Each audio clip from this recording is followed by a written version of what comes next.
teman-teman pejuang dari KHT berada di seluruh tanah air. Kita tidak lagi tidak memahami apa itu KHT.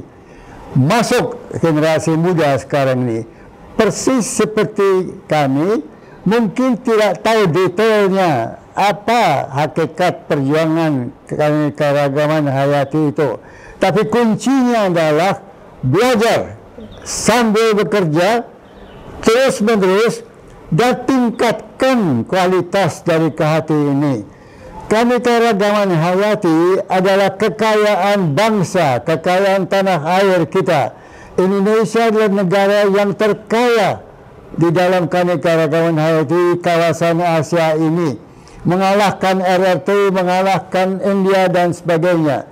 Maka apa yang kita lakukan dengan keanekaragaman hayati ini? Apakah kita musnahkan dengan membakar hutan dan menanam tanaman-tanaman palm oil secara uniform itu, atau bagaimana kita selamatkan keanekaragaman hayati? Untuk apa?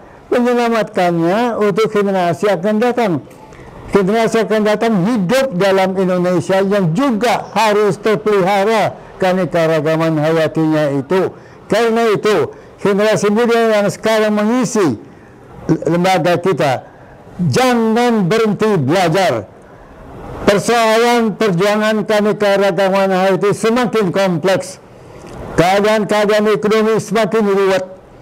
Sehingga di dalam perjuangan ini kita tidak lagi belajar apa itu keanekaragaman hayati, tapi kita harus belajar membela, mempertahankan, membangun, mengembangkan keanekaragaman hayati supaya tetap jaya menjadi satu ciri pokok utama dari bangsa Indonesia dan tanah air Indonesia kita. Rumah KHT kini kita resmikan.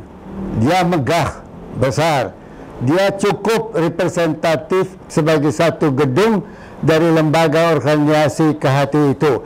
Saya harap agar rumah KHT ini bukan hanya dipakai oleh KHT, tetapi menjadi pusat dari gerakan non-governmental organization. Kita KHT mempunyai pengalaman sebagai organisasi non-pemerintah. Kita mempunyai pengalaman dalam hal mengendalikan keanekaragaman hayati. Kita bisa mengajak serta teman-teman NGO lainnya, LSM lainnya, perjuangan lainnya.